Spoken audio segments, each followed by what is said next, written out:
right, friends, we are good to go whenever you are. Okay, so go ahead and give the rundown whenever. Yeah. Okay, cool. This week on the Coach and the Don, we make our playoff predictions after week 5. We have an exclusive interview with Joe McAtee of Turf Time Show. And we give our coaches with the hottest seats, and then we wrap up with our NFL casting call featuring Dumb and Dumber.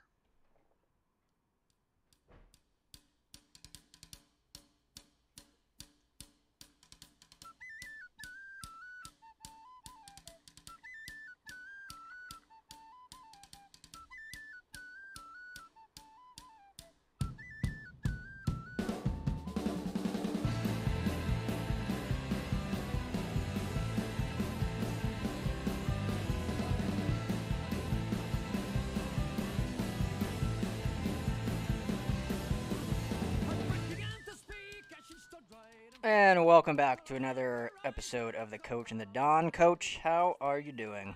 I am doing fan freaking tastic. How are you doing, Don? I'm doing great. Just another Monday night in Los Angeles. We're coming at you live on Twitter, Periscope, and YouTube Live. Talon could not make it to the 51-yard line studio, so we're doing this remote. But hey, we're still present. That's all that matters. We are. We are present and accounted for. Present and accounted for. Yep, that's kind of our saying. I like that. Almost as good as Dude Chili. Almost. Yeah. Not quite, but almost. For those of you that enjoyed that Dude Chili story, we do have T-shirts coming out soon, so get excited for that. Speaking of T-shirts, before we jump into our playoff predictions, I did want to mention something for the site we're doing. If you would go to sportseldente.com, if you do want to subscribe to one of our subscription packages, we are offering a free Sports El Dente coffee mug. So what better way to start your day? You know, wake up, want to read a little NFL, a little Pac-12, a little WWE, a little NBA West Coast content, pour a little cup of Joe in your nice custom free Sports El Dente coffee mug. All you got to do, subscribe. Starts at $2.99 a month. Super cheap. Talon, what'd you have for lunch today? Ribs. Ribs, as in like leftover ribs? Yeah, Well, either way, I bet those ribs cost more than $2.99, did they not? they absolutely did. Yeah, so you can get a month subscription, month to month, for cheaper than one meal. And you're going to have full access to the site, all of our podcasts, all of our live streams, all of our great content from all of our great writers. So head over to sportsworldtoday.com/subscribe. You can choose monthly, yearly, or lifetime. And hey, you get a free coffee mug out of it. So gotta love that. So there it is. There's the promo for the day. But let's move on. How's your week Yeah. been? My Monday was great. Monday was great. How's your weekend? My weekend was fantastic. Okay. Had a great Someone, full disclosure, someone over here had a little birthday yesterday. Yes, That yes, that someone is me. that someone is you. Yeah. Yeah. Tell the Al Dente diatribe how old Mr. Graff, Coach Graff, is turning or turned. 28 years young. 28 years young. Welcome. Welcome to the 2 years before 30 club. Thank you. Now we're both I'm there. glad- I'm honored and cherished to be welcome in. Yeah. It's basically a non-existent club because no one cares about 28. There's really nothing exciting about that age. But you're in it now. How was your birthday? It was good. Good. Yeah. It was good. Smoked some ribs, which I hence the leftover ribs for lunch. Mm-hmm. Smoked some potatoes. Just sat around, relaxed pretty much all day, watched football. It was a perfect day for me. That's great. That's what you want. So we've gotten into the cooking a little bit because we're launching Cooking with the Coach here. So we keep dropping it. We haven't done yet. Don't worry, it's coming. Cooking with the Coach. We're trying to perfect some things. We're trying to make it out to a couple tailgates, so it's coming. But since you were cooking yesterday on your birthday, what kind of wood flavoring? What'd you do for the ribs there? Let's get into it. All right, listen to this. I have a little special I'm one listening. for you.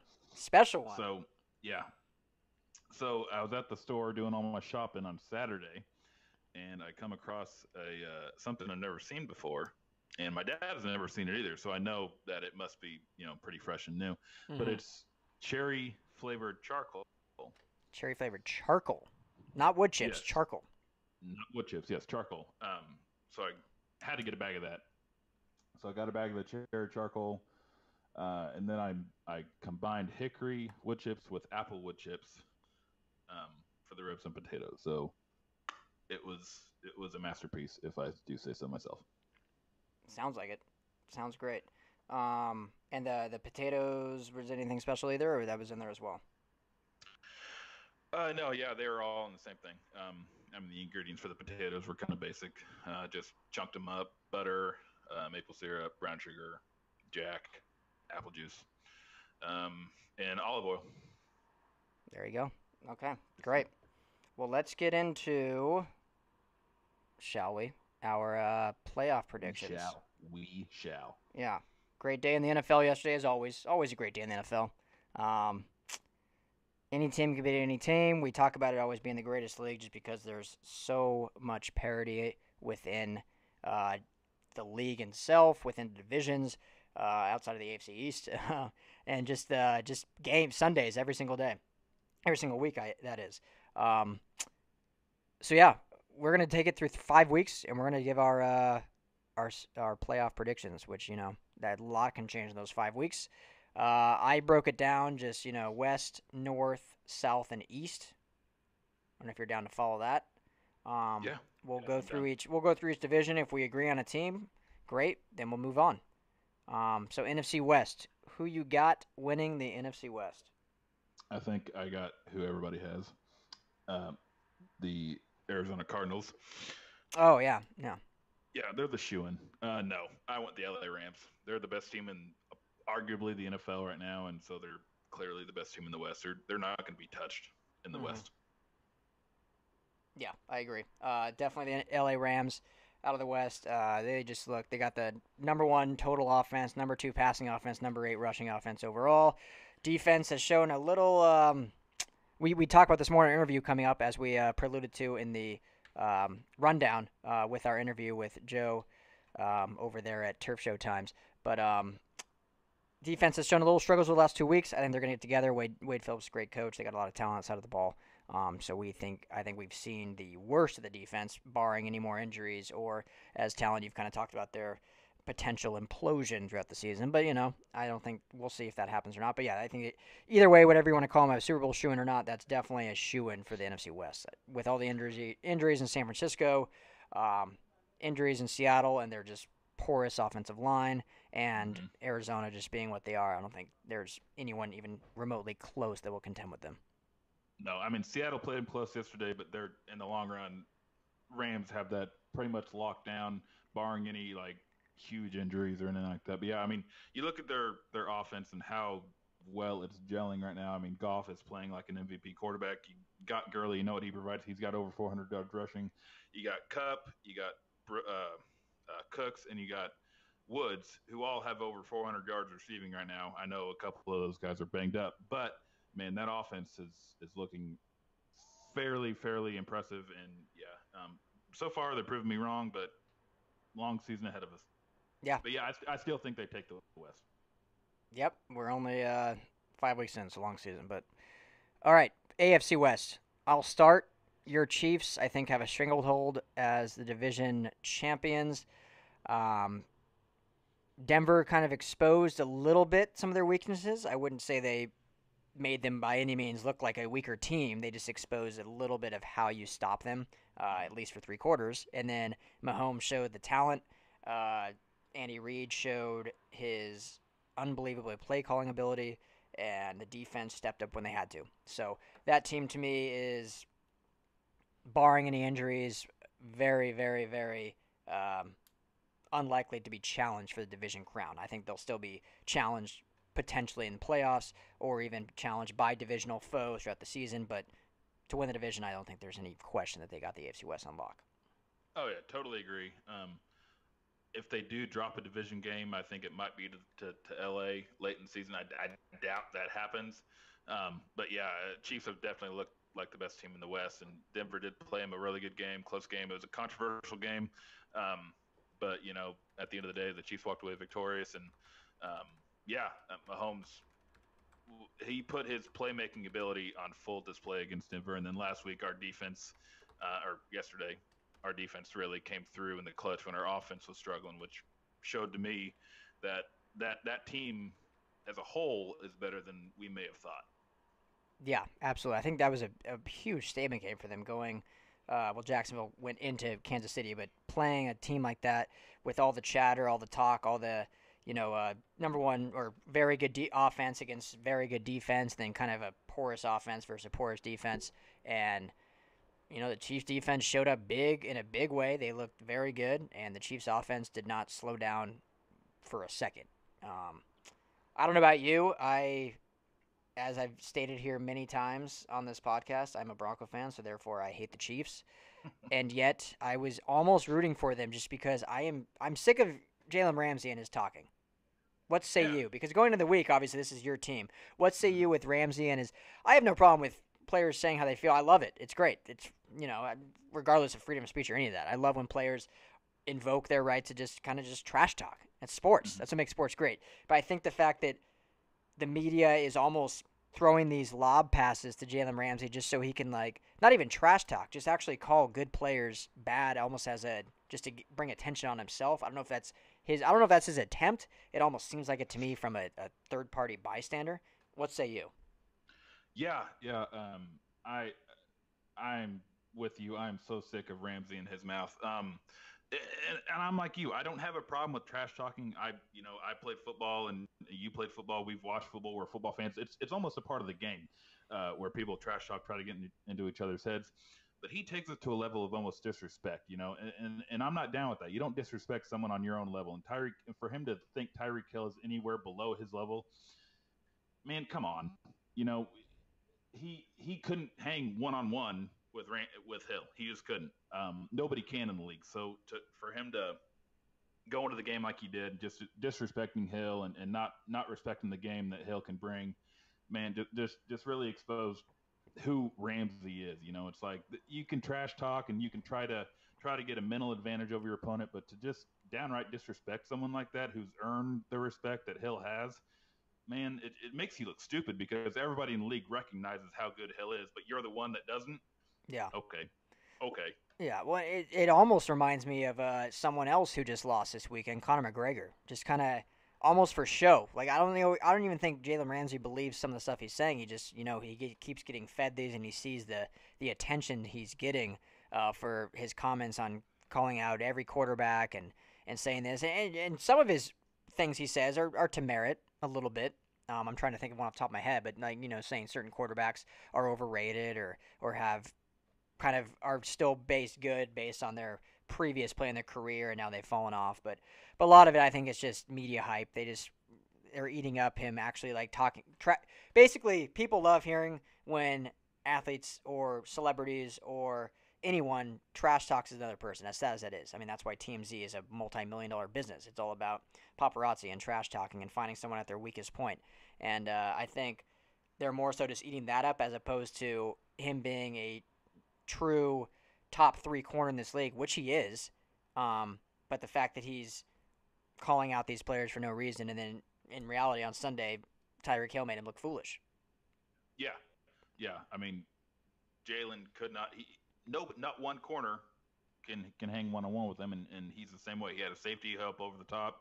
Uh, One place. I mean, not to say that they didn't do a good job against Hill because they did. I think he ended up with like 4 catches for 60 some yards. One Yeah. pretty big play, but Oh, overall they contained him, but I mean, he got yeah, burned in that one play, and then when you're coming out with that kind of fire, saying he's only a return specialist, you want him yeah, to have no catches. exactly. To say it's not a true wide receiver corner matchup, man, it's disrespectful. And if he's not the best receiver on the team, why are you covering him if you're supposedly the best corner in the league? Go cover their true receiver. Like I guess it just doesn't make sense. So if he's not the best on the team, if he's not the best wide, why are you covering him? Yeah. He's all talk, and it really just kind of makes me sick. Yeah. Well, shouldn't make you that sick because you guys came out with the victory and We did. and That is make true. make them look foolish on That is defense. true. So I That is do true. want to mention this. We didn't meet last week. Conflicting schedules. Obviously, the Broncos and Chiefs played. That wasn't the reason why. Just so everyone knows, we were actually planning on and podcasting after the game. Just something came up and we couldn't do it. But we talked months ago about corners covering tight ends, and my argument was if a tight end is that dominant, why in the hell are these coordinators still putting on linebackers or safeties to cover them when their corners are the cover guys? I don't care if there's a size difference. You have receivers in the league that's in this day and age that are 6'5", 6'6", just freak athletes, and you're still going to put a 5'10" corner on him. So why not put a 5'10", 5'11", 6-foot corner on a tight end? That was my argument. Whatever. It is what it is. Last week, Chiefs and Broncos. Travis Kelce, first half, 0 receptions, 0 yards. Guess who covered him all half? Chris Harris Jr. For some reason, I have no idea why, Broncos decided to change that second half. They put a linebacker and a safety on him, and then he ended up having like 110 yard receiving and a touchdown or something like that. So just wanted to bring that up. What are Yeah, your thoughts on that? yeah, no, I totally get it. And I think we kind of talked about this a little bit. Um, yeah, I totally see the merit in it and putting a corner on the tight end. I get your point. When we first talked about it and during the Super Bowl, I was kind of skeptical. I didn't really get it. Didn't really get what you were saying. But I see your point now. But and I'm not sure the Broncos kind of went away from it because they wanted to. I think maybe the Chiefs made some nice halftime adjustments to really put Kelce in a spot to where a corner Yes. couldn't cover him. And in the middle of the field, it's hard for a corner to cover someone, a tight end sitting in the middle of the field. They got outside coverage, stuff like that. But so regardless of whatever happened, rather Denver went away from it for whatever reason, like you said, or if KC just made really good adjustments, knowing Reed, that's what happened. But yeah, Yeah. regardless, Kelsey'd up. Yeah, no, you're right, and it probably was the latter with Reed making adjustments. Last thing about that game and about the Chiefs in general, um, and this is kind of a two-part point that I want to bring up. Watching Reed's play calling, and especially because I've watched the Chiefs now 3 games this year, obviously especially last week against the Broncos, but his play calling, those exotic plays that he's calling. First of all, exciting, extremely Mm-hmm. exciting what they're doing. Second of all, it shows his level of prowess as a play caller to kind of play to the strengths of his players, knowing the talent he has, having two unbelievably fast receivers in Hill and Sammy Watkins, having a freak athlete at tight end in Travis Kelce, and having Patrick Mahomes, who is obviously an extremely athletic quarterback, can kind of do it all, can run, can evade pressure, is very elusive, and then has a cannon arm. He's taken all of those and put them into a play calling package that is very, almost want to call it college-esque. He's literally taken a lot of college plays with all of these weird screens and different. I mean, there was one play I remember. I can't remember the exact quarter, but there was, I think, like 4 different guys in motion before the ball was even snapped. I'm like, what is happening Mm-hmm. right now? And as a defense, how do you expect to stop that? So I think that's when people say that the college offense can't translate to the NFL. In reality, it's that old school NFL guys don't want to translate the college offense to the NFL. It can translate. They can beat NFL defenses if they want to. It's just that old coordinators that have been in the league forever don't want to take on those schemes and stuff and bring them into play. I don't know if you have a thought on that at all, but that was just when I was watching that game and I saw some of the plays they were doing, I was like, I feel like I'm watching Little Giants right now and like the annexation of Puerto Rico play. Yeah, no, I do get what you're saying. It's funny you actually mentioned that because I was talking with a buddy from Kansas City during the Chiefs game yesterday, and he was saying how exciting the Chiefs offense is, and I said, yeah, it's a high school slash college offense with NFL players, and it's pretty scary. Um, but I think it's a perfect combination of the mad scientists of Reed, the personnel that the Chiefs have. It just goes so well together, and the reason that you may not see it more so in the NFL is not necessarily the resistance to it. It's the capabilities of it. Mm. How many offenses have the type of players that the Chiefs have? If the Chiefs, if they don't have Mahomes, you can't do that stuff with Smith. If they don't have Hill, you can't do that stuff without Hill. It's they have the perfect combination of tight end, wide receiver, running back. They have the perfect offense for that. So I think it's just the perfect storm right now to where Reed has the capabilities and the personnel to run those type of offenses to beat the NFL defenses. Other teams just don't have the same weapons. Yeah, no, that's a good point. Very true, very true. All right, we've beat this horse to death and multiple times. Let's move on. NFC North. I'll let you start with that division. I'm gonna go the Bears. I'm a big You've I'm a been big believer in the Bears you've right been a now. big believer in the Bears. Yeah. I am now. Granted, the teams they've beat uh, outside of last week where they throttled the Buccaneers. They've beaten, I think, the Cardinals.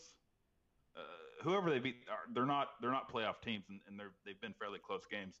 Um, so it's a little misleading, but I think the Bears are starting to gel well. Nagy is a first-year head coach. He's getting the the system he wants in there. They're starting to hit kind of a stride here. That defense with Mack and the defense they have in Chicago, it's kind of reminds you of the old school Chicago days, man. I think the Bears are in a really good spot right now with the struggling Vikings and the struggling Packers. Man, they could come in and steal this thing. Yeah, a lot to be said about that. And Trubisky really showed a huge step forward last week, obviously with 6 touchdowns. I don't know anyone saw that coming. I freaking dropped him in fantasy, of course, the week before that, after his poorest efforts, and then all of a sudden, not that I was starting him anyway, but all of a sudden 6 touchdown explosion. Gotta love that. I have winning the North. I still have the Minnesota Vikings. I just think that team's too talented. I mean, everyone that listens to this knows how much I love Kirk Cousins. I just think he is an elite NFL quarterback that does not get the credit that he deserves.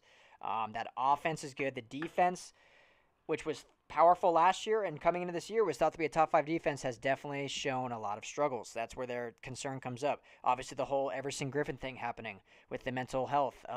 Obviously, first and foremost, you pray for his health and pray that he just gets his life back on track. That's most importantly. But that being said, just on a football standpoint, that's a huge loss to the defense. Huge loss to the defense. I mean, he's not only a captain on that defense, but he's a top 5 quality defensive lineman. So losing a guy like that definitely is a blow. So we'll see how they bounce back from that. I mean, who knows if he'll be back in a couple weeks, if he'll be back even the rest of the year, if he'll be back in football, period. Like I said, we care more about his health. That's more important. But that's a big loss. I still think, though, there's enough talent on that roster, and Dalvin Cook hasn't been healthy yet. So when he actually comes back healthy, I think they're kind of really putting him in slowly just to make sure he is at full strength. We'll really see that team come full circle and really take what I think to be a stranglehold in the division. Now, we'll get into our wild cards, but we'll just say we'll come back to this division for my wild cards because I still have a lot of faith in other teams in this division. Sure. AFC North, go for it. AFC North, Cincinnati Bengals. That's who I got. Yeah. Surprisingly, I mean, I wouldn't have guessed it.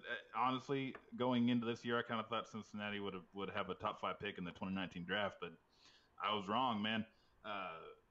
They got something going there. I like the running game with Joe Mixon and Gio Bernard. I think Bernard is a little banged up, but Dalton's playing well.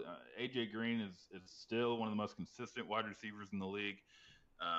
And man, they win the tough games. You know, they showed their grit against Atlanta. Tyler Boyd's look great.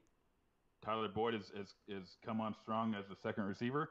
But yeah, the last 2 wins, man, have really impressed me. Obviously, that late game heroic win with in Atlanta, and then to come from behind, I think 20 points or something to Miami and walk away victorious from that one shows a lot about what that team can do and who they are characteristically. So, man, they look good, and the rest of the AFC North better be taking notice. Yeah, no, I completely agree with you. Andy Dalton looks as good as ever.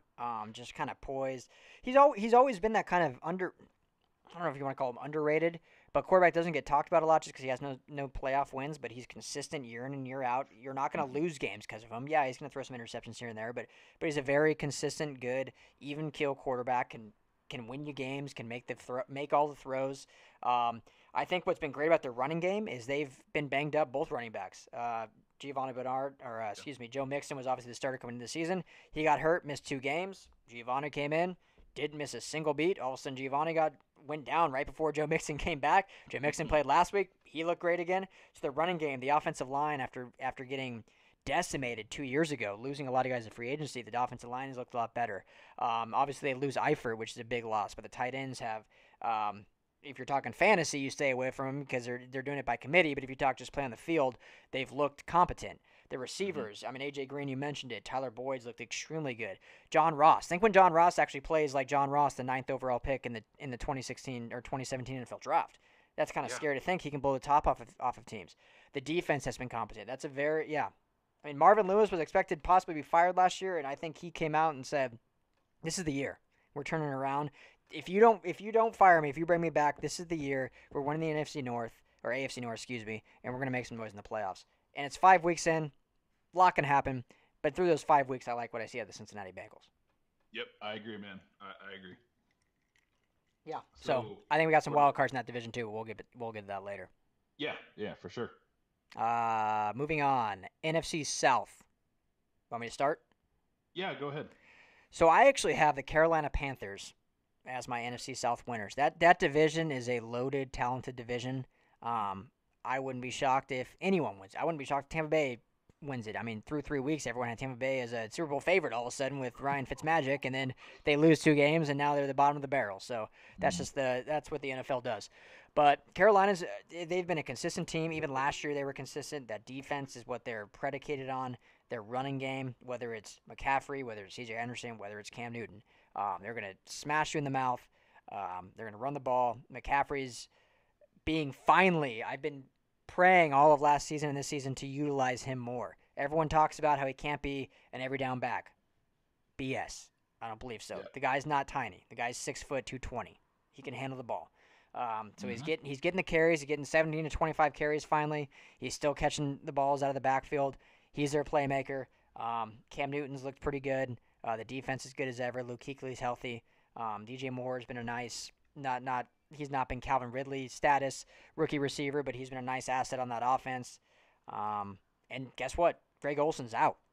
He comes back later in the year. When they get Greg Olson back, that offense is just going to become more dynamic. So I like Carolina at least through 5 weeks.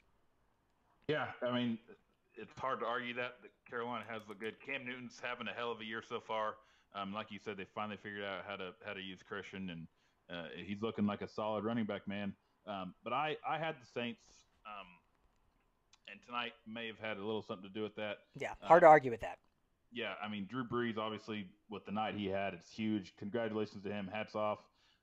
Broke the all-time NFL passing record, and the dude's far from done. Like, who knows how far ahead he's going to be by the time he walks away from the game. But with that running game, with Mark Ingram back now, so they got the two-headed monster is back in full force. Kamara, Ingram, Michael Thomas is arguably the best wide receiver in the game right now. Benjamin Watson is somehow still playing the tight end position at a Yeah, at what a, is he, at like a 80 years at, old or something? right. Yeah, I think he played with Lombardi in his first year. Yeah, Um, you might be right. yeah, but I mean, that offensive line is a very solid, underrated line. They have a good line with Ramczyk and Pete and that interior lineman there, and then the defense. They traded up to get Davenport to play that other end opposite not Will Smith. Cameron Wake. Yes, thank you. But yeah, that defense is starting to kind of be who we thought they were. They really looked like they were struggling the first few weeks of the season, obviously giving up so many points and stuff like that. But they're kind of starting to gel and play with that swagger that we've seen them play with in the past. So I think the Saints are hitting their stride now. They have their weapons. The rookies are coming on. They're figuring out. They got their running back game going. Breeze is playing lights out. Thomas is playing lights out, man. I think they're going to be a hard team down the stretch to beat. Yeah, no, I completely agree. We're gonna get into wild cards later, but I'll just say it since we're on the topic. Like the Saints are one of my wild cards in the NFC, so they're gonna be in the playoffs regardless. Uh, And the Panthers are my wild card. okay, So. okay. Well, we can, I mean, yeah, we can get into it more later. But the thing about the Saints that I think is for fans at least that should be exciting. The offense is what we thought it was. The offense, we knew it was gonna be great. It's great. You got Drew Brees, all timer, definite shoe in Hall of Famer. Now he needs the NFL in passing yards. They got Ingram back after 4 games, so they escaped with missing. Everyone wants to praise Alvin Kamara. Alvin Kamara is great, love him. Don't get me wrong, but he's not their big 3 down running back. Kamara is your. I don't want to at all call him a gimmicky player by any means. He's not that, but he's your stretch player. He's gonna stretch the field for you. He's gonna catch balls out of the backfield. He's gonna run draws and screens and zone plays. Whereas Ingram's he's your bruiser. They didn't have him 4 games. They escaped with 3-1, not missing him. The defense was very porous in the beginning, very porous. That was their big question mark. Now they're finally coming around these last 2 weeks. And guess what? That's a scary thing if they're coming around, because if that defense really gets together, we know what the offense is. That defense looks good. Team to be reckoned with. So we'll Yeah, get. for sure. Yeah, kind of piggybacking off what you said, and then we'll move on from the Saints. Um, but Kamara's a good running back. Ingram's a good running back. But I think together they're at their very best. Yeah, no, that's what I was kind of trying to allude at. Is Kamara is absolutely phenomenal, but he needs that counterpart. He needs that counterpiece to him, and Ingram gives him that. And Yep. And Ingram, vice same versa. thing. Vice versa. Ingram, same thing. Yeah. He's not going to be your 7, 8 catches out of the backfield kind of guy. So they need Kamara for that. Yeah. And Well, I mean, you look at what Ingram did before Kamara got there. He was always kind of good, just like we said. But until Kamara got there, he really didn't show up on the scene. yeah, so yeah, that Saints team is a scary team. Hats off to Drew Brees, one of the great ones. Class Yeah. act, family Yep. man. Couldn't have more respect for him. I was not bummed because I do love Drew Brees. But, I'm a Peyton Manning fan, so it's always bummed when you see one of your boys' records get broken. But it was going to Yeah. happen. So I'm sure Brady will probably break Manning's too, and it'll be between Brees and Brady, whoever retires first, to hold it until one of the new guys. Because now with the NFL, the way the passing is, it's going to get broken again like that. Like, can you imagine if Dan Marino played in the league today? I mean, so many guys from other eras, if they were playing today, man, I mean, it'd be a whole different ballgame. Marino would probably have at least 3 or 4 Super Bowls. 3, 4 Super Bowls, and he would hold every record, 100%. Oh yeah, for sure. Yeah, Elway would have higher stats than he did. Mm-hmm. Yeah, it'd be crazy. But I think anyway, even Brett Favre, with the numbers he did put up, if he was playing today, man, they'd be even better. yeah. Oh, yeah. I mean, think of some of these quarterbacks in the past that got, like, brutalized. They got beat up. Yeah. Those would have been penalties on everyone nowadays. And somehow Favre survived 20 years in the league. I don't know. He Yeah. played forever. I don't know how the hell he did that. So, touche that. The Iron Man. I mean, he was an Iron Man. That's what he was. Yeah. Great. Okay. So, what are we on? AFC South. You can start. I have the Jaguars. I don't kind of like the NFC West and AFC West. I just don't think there's a team that can compete with them. Texans have looked good recently, but they're not. They're not going to compete with them. Colts still have a lot of issues, and the Titans. Titans are going to be the biggest threat in that division. But man, the consistency with Mariota and the offense, it's just to go out and beat the defending Super Bowl champions, and then very next week lose one to the Bills. That's not a team that looks like a division winner. Jaguars are definitely the best team in the South, and with that defense, and when the offense can at least put up somewhat of a game plan together and put enough points up to win the game, Jacksonville's pretty good team. Yeah, I got Jacksonville too. Indy, I think, is still a year or two away. They'll be back eventually. Andrew Luck's one of the great quarterbacks in our league, and I like Frank Reich a lot as a coach. Yeah. Just no one was expecting this year, so they're going to be competitive. They're going to play in games. They're going to compete in that division, but they're a year or two away. Texans, they're kind of the, I'm not saying they're the AFC wild card, but they're kind of a wild card in that division. They could catch fire, and who knows? We could see them really compete with the Jaguars just because of what Deshaun Watson can do when he's on. I've seen him sometimes, and he does not look on, Right. especially against good defenses, and they got to play Jacksonville twice. Now the Titans are an interesting one. To me, they're a mediocre is too strong a word. They're not okay. They're a decent team. Let me say that decent team that has been well coached thus far, and they've won very close games when they weren't expected to. So that, I mean, their record, I mean, they deserve to win those games. I'm not saying they don't deserve to. I just don't think they can maintain that down the stretch as we saw them lose to the Bills. And so I think they're going to fall off a little bit. And a lot of that comes into Mariota's his health and his consistency. Yeah, and I think a perfect way to describe the Titans is they're a team you expect to win, but you don't really get surprised when they lose. Yeah, there we go. That's perfect, yeah. So, yeah, I think Jacksonville is pretty much the easy favorite, at least, even after that pretty bad loss to Kansas City. But they'll bounce back. Yeah, I mean, you can't call that a bad loss, though. Chiefs have looked like the best team in the league. Yeah. Well, second best, maybe. Yeah, depending who you talk to, best, second best. Yeah. I think it's 1A, 1B. So yeah, probably right. NFC, what are we? Yeah, NFC East. NFC East. I'll start. Yeah, this is a tough one. It was. This was the hardest one for me to do. This division was a toss-up because I don't think any of these four. I mean, Washington has looked decent until tonight. Got blown out by the Saints. Yeah, but their losses have been bad. They lost to the Colts and then getting blown out tonight. Yeah, their losses have been very bad. Their defense was coming into this game. They had the number one defense as far as yards, which is crazy to think, and then they just got absolutely obliterated by the Saints with 43 points and over like what 400, 500 yards of offense. Um, I wasn't sold on Washington anyway, so I wasn't gonna go with them. Uh, I I got to go with the Eagles, just defending champs. Carson Wentz has played 2 games since injury, so he's still kind of finding his stride. Obviously, the news today: Ajayi tearing his ACL. That's a big loss. Yeah. Um, I think they'll be okay still, but that's definitely a loss. Um, yeah, I don't know. I'm not confident in the Eagles, but they're Super Bowl champs, so and they haven't really.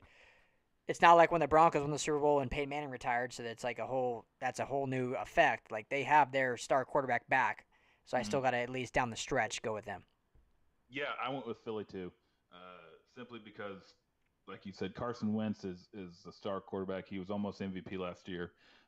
He's still, he tore his ACL. This is what his second or third full game. Second game, Um, so he's still finding his stride and his rhythm. And and I he looked think good once they, yesterday. yeah, he did.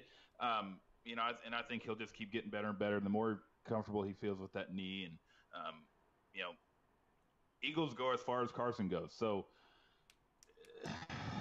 yeah, I mean, this division, no team really looks great. But yeah, right now, I think, until somebody unseats Philly, it's Philly's division to lose. Yeah, there was a few plays yesterday.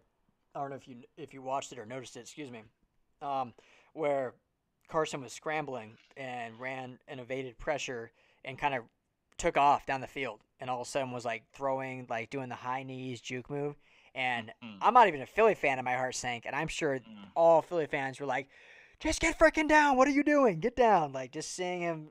Yeah, Yeah, man. after Especially after seeing Jimmy G go down. Like, why would you take that risk again? yeah, I understand being competitive, man, but dang. yeah. So he didn't get injured, so he made it okay. But yeah, definitely not what you want to see, especially with I mean, I don't want to call the Eagles as a struggling team, but they're They haven't struggling a done bit. what they Like they haven't done what they've done, and the win against the Falcons is looking worse and worse every week. Unfortunately, uh, we can get into the Falcons, maybe not, um, but yeah, Eagles. You're right. They have struggled. and They're what's so strange, not to cut you off, I'm sorry, what's so no, you're strange fine. about it is they really didn't lose anyone this offseason that I can think of note.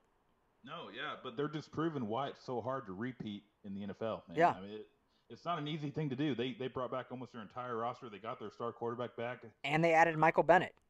and they added, yeah, they added firepower. So it just goes to show, man, that the NFL is the toughest professional sport league, man. You can't repeat. It's very hard to do. Yeah, by far. So all right, well we got Philly for that. So we're in agreement there. The last division, AFC East. I'm guessing we're in a agreement here. I got the Patriots. Yes, I believe. Yeah, I got the Patriots. Yeah. Yeah, it's as fun as it was for me to watch 2 weeks ago, them get blown out by the Detroit Lions on Sunday Night Football.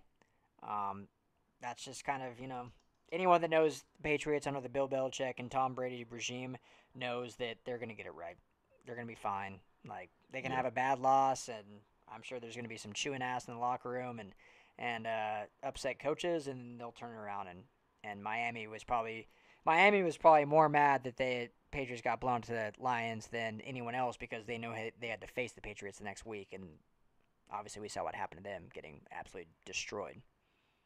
Yeah, and the Patriots definitely. I don't think they're the favorites in the AFC. I don't think they're one of the best teams. They're not as good as they've been, definitely, but it's just a lack of talent around them and the rest of the division.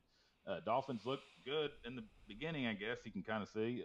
We discussed that last week or a couple weeks ago when they were undefeated, but we still didn't think they were that good. Mm-hmm. They kind of proved that right the last 2 weeks, getting Yep. blown out by the Patriots, and then uh, losing that big lead to the Bengals. But yeah, Patriots, Bills aren't going to win the division, obviously, and the Jets still have they're a long way from being competitive too. So um, yeah, it's just by default, I think it's the Patriots. Yeah. Yeah, they're benefited by just how long has that division been bad? It's crazy, crazy to It's me. it's that division has been bad ever since the Patriots have been good. I Yeah, mean, like I can't. really. I'm trying to think back to any other division that's been dominated for that long. I mean, how great Aaron Rodgers is. The NFC North has still had like teams compete to win that division. Yeah. The AFC West, there was times when the Broncos won it many years in a row, and then now it's been the Chiefs winning it, and the Chargers back when LT and when Drew Brees was there and Philip Rivers was coming up, and the Raiders even before that. Yeah. There's been so many switches. AFC East, no, zero competition. It's crazy. I don't get it. Yeah. I don't really either, and it's kind of uh, it's embarrassing, really, for any NFL franchise to, if you're the Bills, if you're the Jets, if you're the Dolphins, man, for them to allow the Patriots to control the division that long, man, you know, Yeah, gotta I take mean, some pride. there was a time when the Jets had Rex Ryan and Mark Sanchez, and that defense up there was really good. They were competitive, and they went to a couple AFC championships, but they still didn't win the division. Yeah. Yeah, and then you had the Dolphins when they had Jason Taylor back then, and I think Chad Pennington went from the Jets to the Dolphins, and they were competitive too, but still Yeah. couldn't really dethrone them. There was one year when Brady was out, and it was Matt Castle, but they still won 11 games, but they didn't win the division. Right. I think that was their only year in the regime they didn't win the division, but yeah. So, well, I don't think it's going to be 2018 when that changes, unfortunately. No, no, it's not.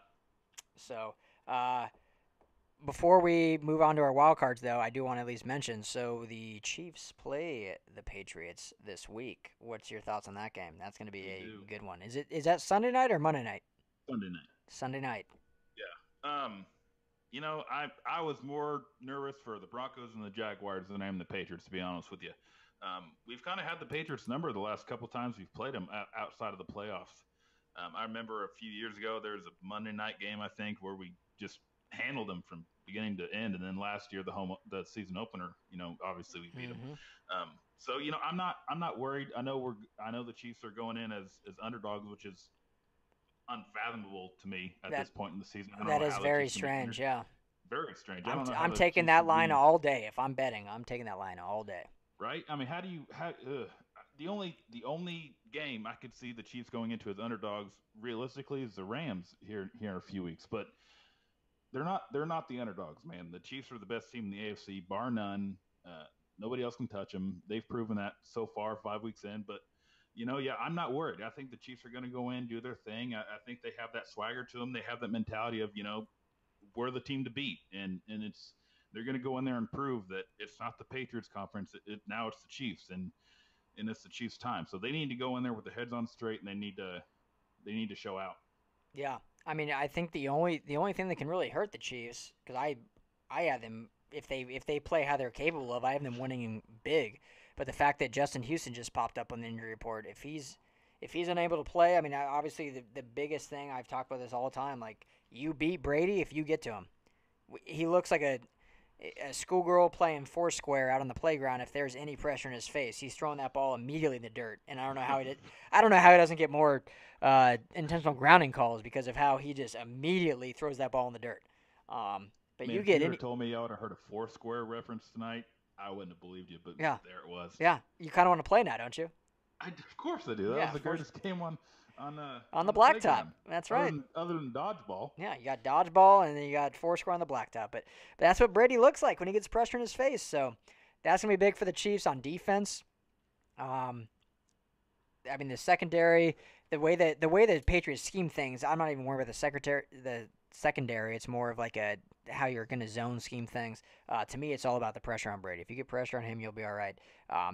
That Patriots defense isn't stopping the Chiefs offense. Just not No, happening. I can't imagine that happening. And I'm uh, I'll give this plug and I'll try to move on from the Chiefs. It's hard for me to do that. But D Ford, man, he's starting to look like the guy we've always wanted him to look like. D Ford has had a really great season so far. He's a little banged up, but hell, at this point in the season, who's not banged up? So D Ford is playing really well. Justin Houston is obviously on the back nine, but yeah, I think our defense is as bad as they are. I think they're opportunistic enough to handle that Patriots offense. Yeah, yeah, they'll come around. They'll be good. So, all right, well, let's get into our wild cards real quick. So Yeah. AFC, just give me your two wild cards in the AFC. All right, Chargers Okay. and the Browns.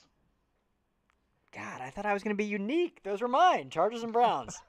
I literally was like, I'm freaking going to be the one that's going to say the Browns are making the playoffs in 2018. I didn't think anyone would say it. All right. All Hey, right. Well, you so, start. You go ahead I'm on your sorry. analysis, and I'll piggyback off you. All right. Chargers are. I mean, they've looked good. They have some good wins. They throttled the Raiders yesterday. Um, they have great playmakers on offense and defense. They're well coached. We saw them in training camp. We kind of expected them to be a good team this year. I just don't think they can beat the Chiefs. So but I do think they're a playoff team for sure. I think they're going to win a lot of games this year. Mm-hmm. And then the Browns, man. I But think the biggest. real quick, Yeah. before we move to the Browns, just on the Chargers, did you see that that little video that came out that of Rivers calling out the base package defense of the Raiders and then telling his tight end Virgil Green run a seam route. Did you see that? I did see that, man. That it reminded me of last year with Cam Newton and was it the Packers where he Yeah, yeah. Oh yeah, yeah, yeah. reminded me of that. But yeah, I mean just such a G move, man. Yeah. Unbelievable. Speaking of Jalen Ramsey disrespect, but at least that's on the field. Right? Yeah. I mean, yeah. I mean that's backing it up though. To call out your tight end in front of everybody, and you tell them what to do, and then they do it, and you hit it for a touchdown, man. Yeah. That's a big black eye for any defense you're playing. Yeah, totally. All right, sorry. Go ahead to the No, Browns. you're good. So the thing about the Browns is I know you and I were both really excited about the Browns this year with Baker Mayfield, and we were just waiting until that moment Mm-hmm. Baker went in. And obviously, we don't want anybody ever to get hurt, and unfortunately, that's how Baker got his opportunity. Tyrod went down, but man, that's Baker's team. We knew going into this season Baker was going to be the man moving forward in Cleveland. So far, Baker looks good. That offense looks good. The defense is playing really well. Damaris Randall trade looks like a steal. Yeah. But man, the thing that I like the most is we're 5 weeks in. They've gone to 3 overtime games. Is that correct? Almost four. Yeah, 3 overtime games. Yes. So they tied the Steelers, beat the Ravens in overtime, almost went to overtime with the Saints, and then lost in overtime to the Raiders. Correct? Yes. So a team that faces that much adversity that early in the season, they learn how to win tough games. And that's how you win playoff games, man. You've got to learn how to stick in to games like that and not give up and stay focused and overcome whatever hurdle is in front of you, whether it be an overtime game, an injury loss, referees, bad calls, whatever. And the Browns have done that. They haven't given up. They've stayed in games. They've been in close, and they're learning how to win, which for Cleveland is the most important thing to do. They're learning how to win. And when you do that, it's infectious, man. You start wanting it more and more and more with the players they have, with Jarvis Landry, Baker Mayfield, Carlos Hyde, Nick Chubb. Man, I'm telling you, Cleveland is going to sneak into the playoffs. I could see him beating Pittsburgh in round 2. I could see him sweeping the Ravens. I could see him maybe stealing one from the Bengals even. But yeah, I think the Browns are a playoff team. Yep. No, I couldn't agree. Couldn't agree more. Can you imagine?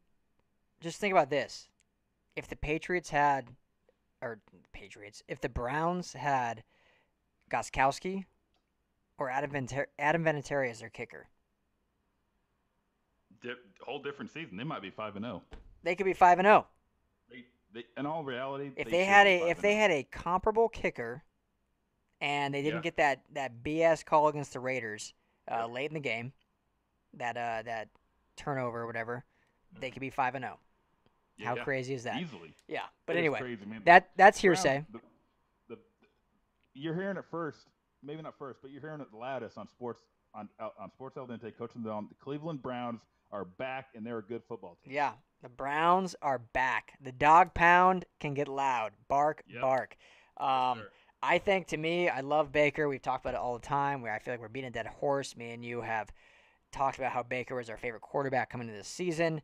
He's shown why he is worthy of that #1 pick. Love his composure. Love his poise. His arm talent, his vision, his leadership. We can go down the list. Looks great. Love him. Absolutely love him. The offense still hasn't been as dynamic as I think it can be. It can be very dynamic. They put up 12 points last week. No touchdowns, all field goals. They've struggled at other times. I think that's going to get worked out. Todd Haley is a good offensive coordinator. I think they're going to get that going. The thing about this team that I think makes them so good and what makes them actually worthy of us saying them being a wild card team and not just pulling crap out of our hat is that defense. That is a dominant defense. The people that keep discrediting it are just not watching football. That's a top 5 defense. I don't care what you say. That pass rush, that interior line, that secondary. Anyone saying Denzel Ward was an unworthy 4th overall pick? It's not looking like it so far. I mean, we've said it. I've said it myself. I was like, I don't think he was worthy of 4th overall. Not saying he wasn't. To me, he was the best cornerback in the draft. Absolutely. I've said that all along. I don't know if he was necessarily worthy of 4th overall just because of who was left on the board. But that being said, he's playing like the best cornerback in the draft. And, yeah, that defense looks great. So the Brownies are back. They're making the playoffs this year. You heard it here. We're going to say you heard it here first. Coach in the Don called it here first. Browns in the playoffs. They're beating out the Ravens and the Steelers. I think so, man. Yeah, and okay, we didn't really talk about the Chargers much. We're a West Coast website, but yeah, Chargers. You mentioned them. You got Phillip Rivers behind the helm. Melvin Gordon's looked absolutely phenomenal, catching balls in the backfield. He's doing it all. Keenan Allen, Mike Williams, they've looked good. Even losing Hunter Henry at tight end, they haven't missed a beat with Virgil Green and Antonio Gates. Defense is only going to get better, guaranteed. It's only going to get better. Yeah, Chargers the other wild card. And when's Bosa coming back? Bosa hasn't even played yet. How crazy is that? The best defensive player, arguably the best player, hadn't even been on the field. Yeah, so, which hasn't even been talked about at all. The Chargers don't get talked about, period, because not only does the San Diego fan base hate them, but for some reason media coverage hates the Chargers. I have no idea why. They don't get talked about at all. I don't know, man. So no one really talks about Bosa, but he hasn't played a game yet.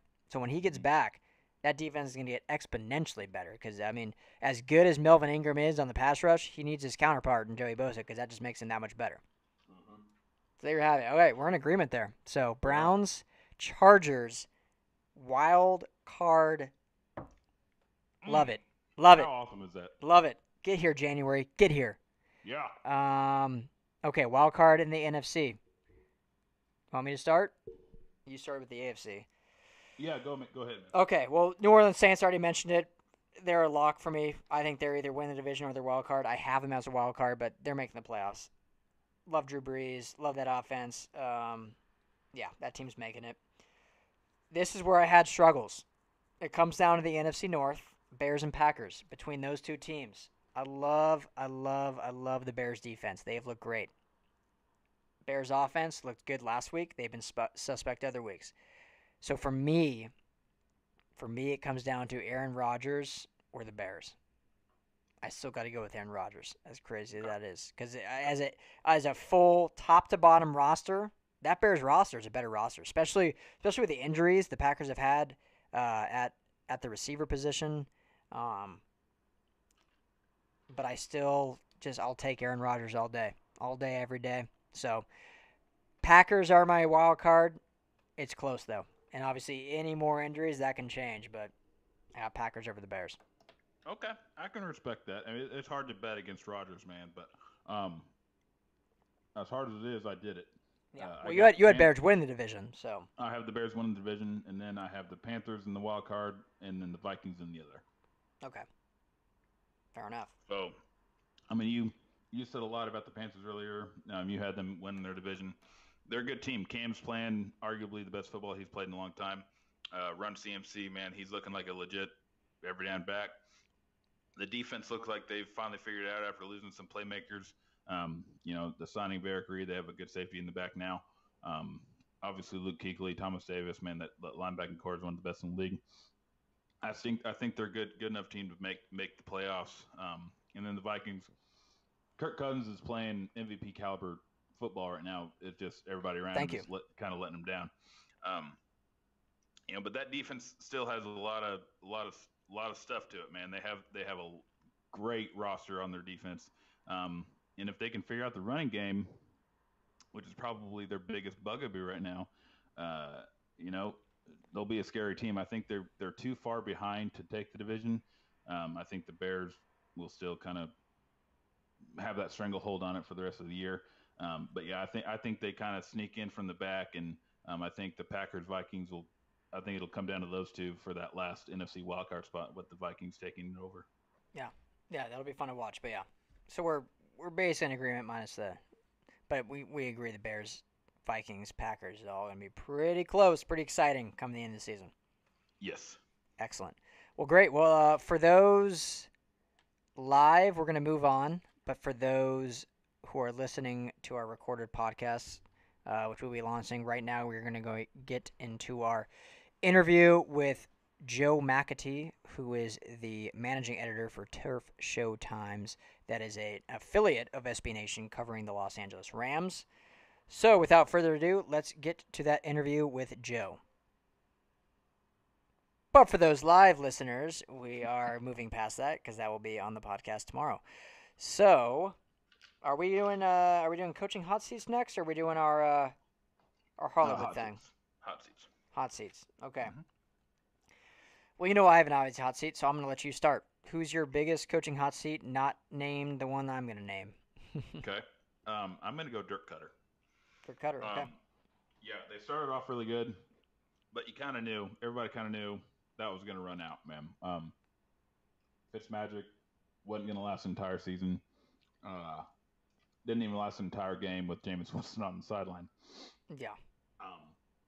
But with that team's talent, for them to not really be better than they are, and they just don't look like a well-coached team. They don't look prepared all the time. They don't look like they're always in the right place, and that falls on the coach.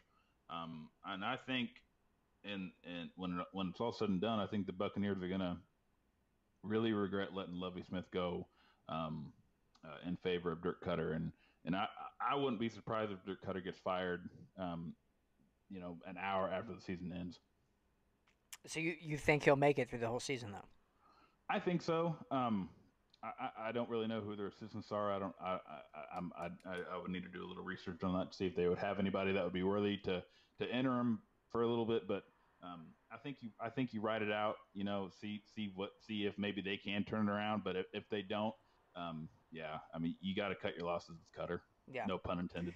Isn't that crazy to think, considering where we were 2 weeks ago, with them being 3-0, the Fitzmagic phenomenon? Yeah, but I mean, how much do you think that is, before we move on from them, that phenomenon? How much was that Fitzpatrick playing out of his mind and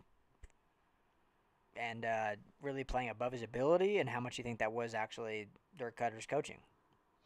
I think Fitzpatrick knew that he had to play 3 or 4 weeks of really good football to put this team in the best position possible. He knew that going in, and that's what he did. He played 3 or 4 weeks of his best football possible. And everybody knew that wasn't going to last 16 games, because he's just not that caliber of player. But he did his job. He got that team to where they could, but it just ran out. They ran out of steam. And eventually it just falls on coaching. And this team kind of reminds me of the Rams with Jeff Fisher, to where they had all this talent, but they just didn't look good, and who knows, if maybe they'll cut ties with Cutter and bring in the next Sean McVay, and all of a sudden Buccaneers are controlling the South. You never know, man. But I just don't think Cutter was the greatest hire. And even when that happened, when they fired Lovie Smith, I thought, man, it doesn't make sense to me. And it's kind of coming back to haunt him now. Yeah, no, I agree. And who's to say when Fitzpatrick had those phenomenal games? He was slinging the rock around. I mean, he was thrown with no avail, and didn't really have any turnovers, and it worked out for him. And he didn't play any different in week 3 or week 4. It just happened to turn the ball over more. But he was throwing the exact same routes. He was playing with the exact same avail of just not having any. He was being a gunslinger essentially, and it didn't work out for him the next weeks because the defenses learned, like, okay, this guy's gonna freaking throw the ball 40 times a game. We're gonna throw a safety over the top, blah blah blah. So, yeah, Dirk Cutter definitely a hot name. Hottest name, I think, maybe just because I'm a fan, but definitely, I still think the hottest name the hottest seat in the NFL is Vance Joseph with the Broncos. Lot of promise going into this season. With the signing of Case Keenum, a lot of free agents were brought over.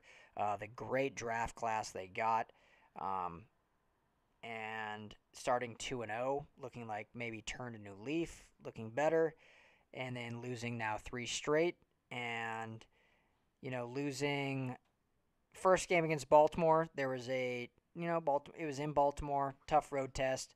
It was a close game, few miscues, a couple turnovers.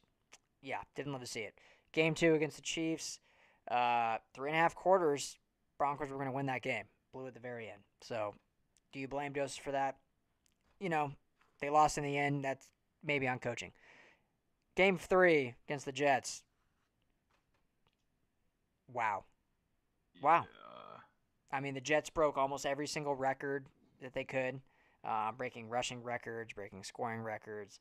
The Broncos, first time in, I think it was 30-something games when they win the turnover battle. They were like 35-0, and they won the turnover battle, and they lost. Yeah, they just didn't show up, it seemed like. And you go into players playing with passion, players playing with pride, and you hear interviews after the game, and Derek Wolfe specifically and a few other players got upset about that, saying, like, I put my heart on the line. Like, I play hard no matter what. Like, I'm sick of fans saying this and blah, blah, blah, blah, which I get and I agree with. I mean, you can see them playing hard. It's not that, but it's just, I don't know what it is. You can't really put a finger on it when you get blown out that bad against it's the NFL, like we said, anyone can beat anyone, but when you lose to a team that is inferior, it's one thing. When you get blown out to a team that's inferior, that's what comes down to coaching. And so I've kind of tried to give the benefit of the doubt to Vance Joseph for a long time. I know Denver fans, after 4 weeks last year, wanted him fired. I think that was very premature. You got to see what the guy has his first year coaching. Now in year 2, this was kind of what happened last year. Kind of started spiraling downwards once they started losing, and we'll see. And now they have the Rams coming to town, which of all teams, that's the last team other than Kansas City you want to see come to town. So I don't know. He's on a very hot seat. I don't know if you have any thoughts or opinions on what they've been doing over there. No, I agree with you, and obviously you follow them a lot closer than I do.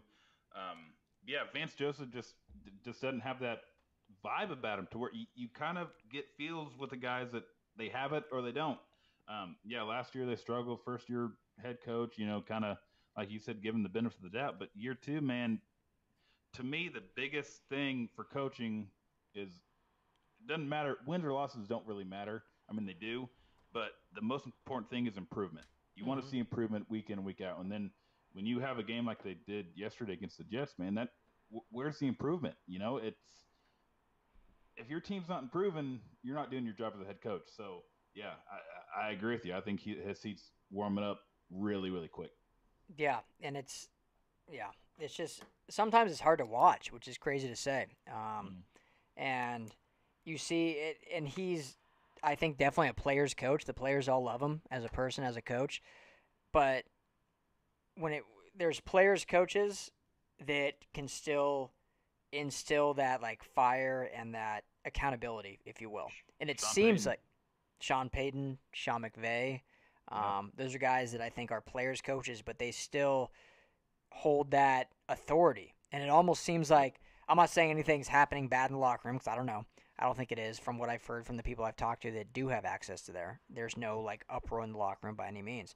But I don't think he has that true authority on the locker room to where there's that, I don't want to call it fear, but there's that accountability that really, when you miss a play, what's going to happen? And we saw, there was back-to-back 77 to 76-yard touchdown plays for the Jets, and that shouldn't happen in the NFL. So, Vance Joseph, no. Very hot seat. Very hot seat. I think he'll probably make it at the end of the year because if you're an NFL team, if you fire a coach, that basically means you're throwing the year in my opinion.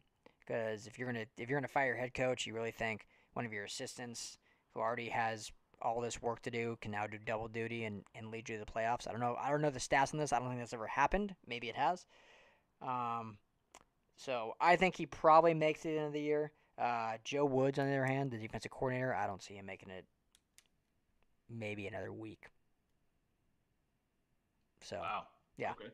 If they come out, if he's there tomorrow, so I think tomorrow will be the deciding factor. If he's still defensive coordinator tomorrow, if they come out against the Rams and either win or lose good, as hard as that is to say, but like lose in a good way where the defense shows up, then he'll live another day. But I think he's on a week to week basis, in my opinion. So, Okay. all right, enough about the Broncos. Any other coaches on the hot seat you got? Um, I had a couple. It's hard to say this coach I'm about to bring up is on the hot seat. I won't get really into it. 'Cause everybody knows how I feel about him. But Hugh Jackson, I still I feel like that head coaching job belongs to someone else.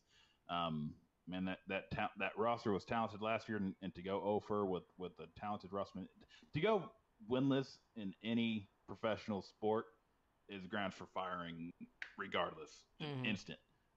He shouldn't be coaching now, and he's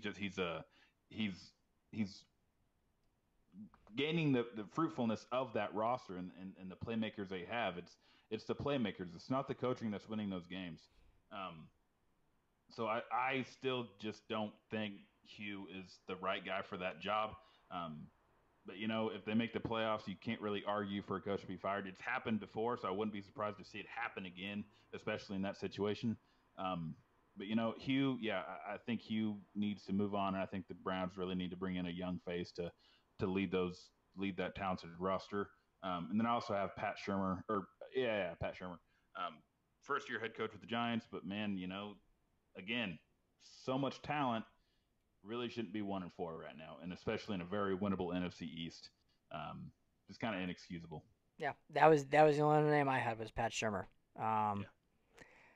and it almost, I don't know how you feel about this, but it almost seems like because this team, to me, what I've seen so far with him, they've added, obviously Saquon Barkley and added other pieces. The offense looks almost identical to what it did last year. So it's Mm-hmm. almost like it wasn't the coaching last year. It was almost more of a just locker room deficiency. And we see Mm-hmm. again what happened this week. Odell Beckham comes out and calls out all his teammates and to the media and blames everyone else but himself. And you see this week in and week out with these personalities on the Giants, and we saw Eli Apple last year on defense, and it's almost like they're just beating themselves. It's not a Yeah. coaching, it's not a scheme, it's not, but it is comes down to the coach. And so, yes, I agree with you that Pat Shurmur is on the hot seat, Mm-hmm. which is great. But it's crazy to me that coming in, he came in and that roster and everyone was like, okay, this is Giants are being great again. That last year was an outlier, and they're literally in the exact same boat as they were last year. Yeah, and your They star look players, just as bad as last year. they do, if not worse. Yeah. There's your star players' behavior is a reflection on the head coach. It starts from the top, trickles down to the bottom, and you, OBJ is a professional athlete. Yeah, he needs to help hold himself accountable. And then you saw Sterling Shepard pulling his antics, looking just like OBJ. Man, that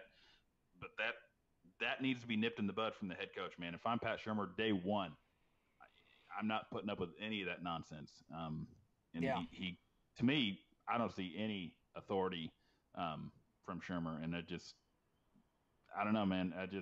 You need someone to wrangle in those kind of personalities, and just may not be Shermer.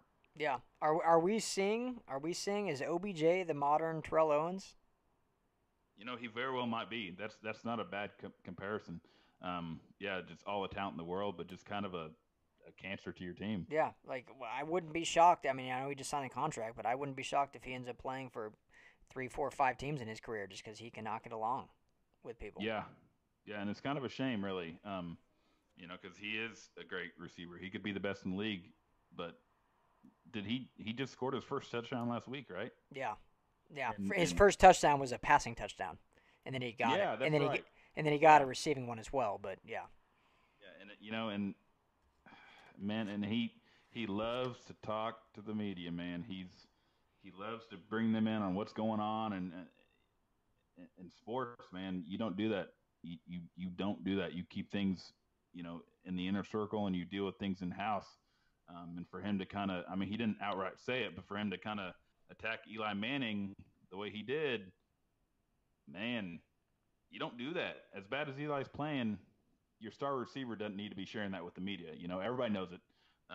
But even Terrell Owens didn't do that. He was sitting there crying when people were criticizing his quarterback. It's my teammate. Um, It's my quarterback. quarterback. Yeah. I just don't.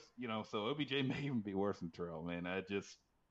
There's a lot of things going on with Woo! the Giants behind the scenes. Heard it here first. OBJ worse than Terrell. Yeah, man. It just. I mean, it's to me, it's a behind the scenes kind of thing, and when it's behind the scenes kind of thing, that is 100% solely on the head coach, and Yeah. You need to hold your players accountable. Yep. And it's almost a, I guess you could say a science almost, but when you're a head coach, and you especially see it in college, like your job is, yes, you're calling the plays and doing all this and whatnot, but your main job is you're handling personalities. You're the CEO. You're the architect Mm-hmm. of this team with 53 different personalities, and you got to make sure they all mesh. So Yep. if the head coach is letting one or two or three guys do whatever the hell they want and can't make a mesh, then that's on the head coach. I mean, not saying the player should stay. Yeah, maybe you got to get rid of the player too. But if the coach can't rein him in or can't tell the GM, hey, this guy's a cancer and he's causing problems, and I think we're better without him, Mm-hmm. then that's on the coach if he doesn't do that. Yep. So, 100% agree. well, there you have it. 3 coaches on the hot seat. We got what? Vance Joseph, Pat Shermer, And Dirk Cutter. Dirk Cutter. I threw in Hugh. He's probably not on a legitimate hot seat, but to me, I think he should Yeah. be. I threw in one more. I threw in Dan Quinn with the Falcons. I thought about that, but man, It's just it's a weird season for them because they've been in almost every game minus last Yeah. week. They kind of got blown out last week by the Steelers, which I was very surprised about. But yeah. they've been in every game. That roster's good. Obviously, he led them to the Super Bowl 3 years ago, 2 years Mm-hmm. ago. But I think his seat's at least warm. It might be, but I mean, again, with all the injuries that the defense has faced, and you may need to find a new offensive coordinator. I like Sarkisian, but he may just not be the Yeah. right fit. I don't think it's Dan Quinn. I like Dan Quinn. I'm a big Dan Quinn fan. I loved him in Seattle. Yeah. I think that was a great hire. So I thought about it just because of the record and kind of how they've come out, but I don't think his seat is too hot quite yet. But we'll see as the season goes on. All right. Well, there you go. We shall see. All right. Well, let's move to our last segment. Talon, what'd you call it? The NFL casting call. NFL casting call. That is a great name. So basically, what we do, we're gonna go every week. I think we're gonna do this, or at least pretty often. Basically, we're gonna pick. We're here in LA. We're in Hollywood, the entertainment capital of the world, or Yes, sir. or the movie capital of the world. I guess. Yeah. I guess there you go. Vegas is called the entertainment capital of the world, but Right. so we're gonna take a movie, whether it be an actual made Hollywood movie, or we're gonna script one ourselves, and we're gonna pick characters, and we're gonna choose NFL players / probably later we're gonna move on to more other athletes who would play those roles, who would best fit. It's kind of a fun LA Tinseltown segment. So this week, our movie is Dumb and Dumber. Great flick. Jim Awesome. Carrey. Great flick. Probably go down as what? One of the greatest comedy of all time? I think so. I mean, for It's gotta sure be top 5. Yeah, probably even top 3. Yeah. I mean, Maybe it's a classic. It's a classic. maybe one of just like the greatest like guy movie of all time. Like when you're with your boys, Yeah, Dumb and Dumber's great. So very true. all right. Well, so basically, how we do is we're pick as you'll see week to week, we pick 4 characters from the movie, and what player or personnel, so it could be a coach, could be an owner, something like that, will play that character, and then each myself and the coach has one write-in, so we pick our own character that's none of those 4. So the 4 we're doing is Lloyd Christmas, obviously, Harry Dunn, obviously, Mary Swanson, which is going to be a little interesting considering there's no female NFL players, but we're still doing it, and then Nicholas Andre, who's the bad guy, and if you know Dumb and Dumber, he's the mind behind the kidnapping. Yep. Oh, Andre. And are we doing a wild card as well? Yeah. We still have our write-in, wild card write-in. So I'm not saying mine because it's got to be secret. So that's why I didn't bring it up. Of course. I'm not Those are the saying 4. mine either, Yeah. Those are the 4. So I'll let you start, Coach. Okay. Lloyd Christmas. So Lloyd and Harry, obviously, they kind of go hand in hand. But for Lloyd, I went OBJ, man, Odell Beckham Jr. Whoa. Okay. Yeah. Yeah, and I'm going to go ahead and share my Harry too because it makes more sense to put them together. I went Sterling Shepard, um, and my reasoning for this, all throughout the movie, the FBI is chasing these guys. The bad guys think Harry and Lloyd are these two masterminds who are, have all these plans and they think they're way smarter than they really are. Um, I kind of see that as OBJ and Shepard, man. These two guys that look like they should be the best wide receiver tandem in the league, Mm-hmm. but look, they're not. Mm-hmm. They're not. Um, so to me, it might be a bit of a stretch, but to me, it's just like, everybody looks at you and they expect you to do something and they anticipate you to do something, and they look at you a certain way and view you a certain way, but in reality, it's not that way. And for me, OBJ and Shepard probably should be and could be the best wide receiver tandem in the league, but they're not. They're letting everybody down and they're really fooling everybody. Mm. Yeah. So they're who's wearing the two gloves in the Rockies? OBJ, I think he's a bit smarter than Shepard, because Shepard seems to be following in the footsteps of OBJ, which anybody with a good head on their shoulders knows not to do that. Yeah. So yeah, I think. So fair. maybe I should have made OBJ Harry and Shepard Lloyd, but. Yeah. Well, hey, it was Lloyd that wore the two gloves, so you're right. Oh, you are right. Yeah. Yeah. So you're good. Call. You're good. Call. Good call. You're good. Well, my Lloyd. We're at the Rockies. Yeah, we're in the Rockies. My Lloyd Christmas. We're gonna stay right with the Giants. Eli Manning. Oh, nice. I don't know if it's the goofy look. Maybe I'm going more looks. I don't know because Eli's obviously a smart guy as a quarterback. He's an NFL quarterback, 2-time NFL champion. Mm. But I don't know, something about him. Just maybe the haircut when he has the helmet hair. It just looks like Lloyd Christmas to me. Just you're picturing it right now, right? And you're like, shit, that's pretty close. You can't argue that really at all. And just some of his kind of like responses and. He just sometimes doesn't seem all there. And Eli will go down as one of the greatest quarterbacks, top 25 probably of all time. But Lloyd Christmas, there he goes. He's playing him. I guess I got to do Harry Dunn since you did yours. I struggled with Harry because I was trying to not go with people that just had long hair that maybe look similar. I was trying to kind of capture that character. Johnny Hecker, punter for the Rams. Ooh. I follow him on Twitter. If you don't follow Johnny Hecker, great follow. He's just a man of the people, which I thought Harry was. Lloyd was more of the kind of outspoken, tried to be the leader of the two, but he was dumber, if you will. Like he just made poor decisions. Whereas Harry is more of like he was a man of the people. Like people responded to him well. He could he played both sides of the fence. He lied to Lloyd sometimes so he could get his way doing this, like he did that. Johnny Hecker's just a man of the people.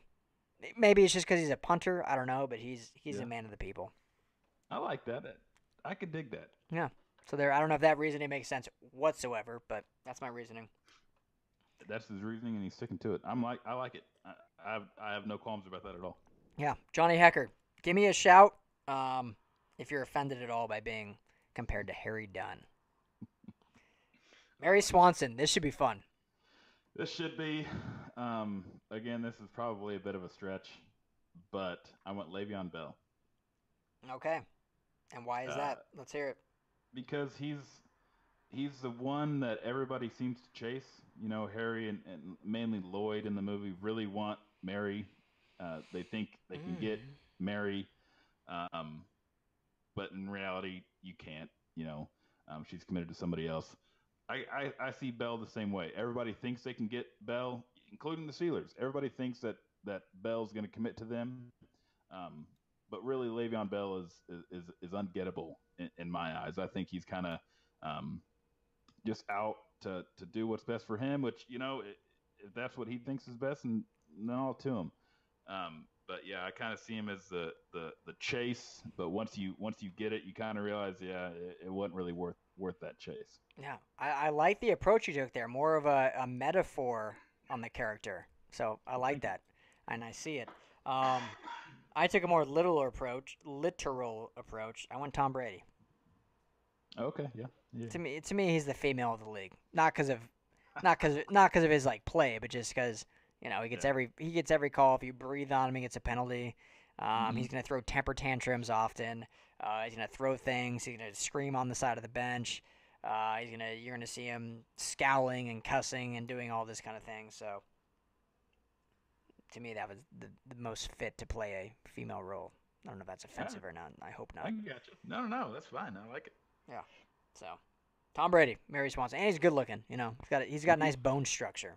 he So, is good looking, man. It's hard to argue that he's not. yeah, good looking. He's So, gotten better looking as I mean, obviously getting millions of dollars will help become better looking, but yeah, he's aged very well. aged very well. Yeah, yeah, like a fine Swanson.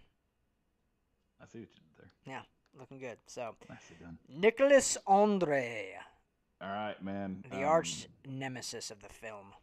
Do you wanna lead this one? I've led the last three. Okay, I'll leave this one. I went with Jerry Jones. Jerry Oh, Jones, okay. the Yeah. owner of the Dallas Cowboys, kind of has that.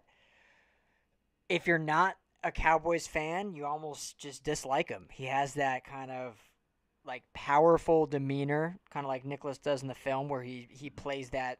I don't want to say dominatrix, but plays that like dominating role where he's like, "Hey, what I say goes," and he pulls a gun out, and I could see Jerry Jones being in the GM room and on draft day, and all his staff saying, "Jerry, this is the pick to make," and he's like, "Nope, we're making this pick. I say what goes.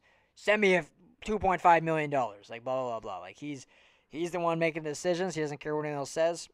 Jerry Jones, Nicholas Andre. All right, man. I like that. That's a good one. I went John Gruden. Okay, that seems to be probably a similar Yeah. thesis. Yeah, yeah, kind of the same approach. Um, he thinks he's in charge, man. I mean, he is. He's in charge, and he thinks he has the right team to get what he wants and go out and he thinks he's the mastermind behind all these moves. And but in reality, man, he's making the wrong moves, which reminds me a lot of John Gruden, what he's doing this year so far. He looked like the mastermind, and Raiders look like they made a great hire, but all of a sudden the Raiders are not looking that good. They trade away their best player on the roster, and they really haven't looked like a good football team this year. So to me, Andre in the movie is not outwitted, but he definitely loses to Dumb and Dumber. Mm. In Gruden, he's definitely not looking like the mastermind that he thought, and everybody else kind of thought he would be. And how perfect is it that his very own owner, Mark Davis, has the old Lloyd Christmas haircut? Pumpkin pie haircut, yeah. God, that's so perfect. Look at you. Make that connection, man. I love it. That's Wow, beautiful. that was great. Yeah, it was almost like that was planned. All right, Right? your write-in. Who was your write-in? I went with Mental, who is the kind of the henchman. He's the one that ends up comically dying. And I'm not saying this is what I want this player to. I don't want anybody to die. Don't anybody take that the wrong way. But I went with Jalen Ramsey. Okay. And in the movie, Mental is kind of he acts tough, he looks tough, he talks tough, but in the end, he's got that ulcer, so he's got some weaknesses behind, underneath that tough skin, and he doesn't last the entire movie. So to me, that's Jalen Ramsey. He looks tough, he acts tough, he really seems like he's tough, but talks tough. But I don't know if I've really seen him play a complete game. So I think, about 2-3 acts in, Jalen Ramsey's going to get written out of the football game. And much like Mental did, he didn't make it through the whole movie. Ramsey doesn't really make it through whole games, and he likes to pretend he's pretty tough. And but at the end of the movie, at the end of the game, man, you're looking at Ramsey like, really, are you worth having? So to me, that's the comparison for me. Yeah, I mean, to your credit, we saw that in the AFC Championship game last year against the Patriots. Jaguars were leading the whole game, and who lost the game in reality was the defense. Let Tom Brady and the Patriots drive down the field and score. So, yep, not a bad comparison. All right, my write-in was good old Seabass. Oh yeah, kick his ass, Seabass. And I got T-Sizzle Terrell Suggs playing Seabass. Okay. Well, I'm eager to hear this one. Well, I don't really have much to it. Just your perennial tough guy bully. If you're ever at a diner and you turn around at a booth and you talk smack to someone and then you realize who you're looking at, that's the guy you're going to be terrified to see, Terrell Suggs. Yeah, you don't want to hit Terrell Suggs with a salt shaker. No, absolutely not. So he's your what perfect. the hell? Yeah, he's your perfect. If I'm running out of a restaurant, that's what I'm picturing running out from is Terrell Suggs. Terrifying. Nice. T-Sizzle. Sea Bass. Maybe that's his new nickname. Let's make that a thing. All right, man. Let's T-Bass. Let's just call him T-Bass. T-Bass. Beautiful. T-Bass. Yeah. Love it. Well, there you have it. Coaching the Don. Do you have anything else for this week? I mean, this was a good episode. This was, man. I think we're firing on all cylinders, man. Yeah, had a little bit of it all. If those of you listening to live, make sure to go to iTunes, Stitcher, or sportsaldente.com or SoundCloud tomorrow for the episode. We'll have the interview in that with Joe McCarty, managing editor for Turf Show Times. Excuse me, Joe McAtee. And if you have any suggestions or requests for movies you want to see us try to do, man, shout us out on Twitter, Instagram, Facebook, wherever, man. If you want to see us attempt to cast this movie with NFL players or athletes around the world, man, shout us out. Let's see if we can do it. Yeah, no, that's great. Even better if you have a movie script idea or just a small like plot idea, shoot us that too. That's even more fun. This is Hollywood. This is creative minds. This is 2018 where anyone can create anything, and we're in the content creation business and entrepreneur business, and we'd love to hear your thoughts. So that would be awesome if we can get some of the viewers to send us their movie ideas. It would be cool. Yes. Yep. I love it. Yeah. Who knows? Maybe we'll go into business together and make a movie. Maybe. Hey, I'm down. Yeah. Be great. So thank you guys so much for tuning in. Coaching the Don. Make sure to head over to sportsaldente.com like I mentioned and subscribe to one of our packages, monthly, lifetime, or yearly. You're going to get a free Sports Al Dente coffee mug. It looks similar to this, but it's even better. It's a coffee mug. I can't really sell it that much, but, it holds your coffee. So, thanks, guys, so much. Talon, it's been awesome. Yes, sir. Same. It's always a pleasure. Much love. So, all right, enjoy your week. We'll talk to everyone soon. See you.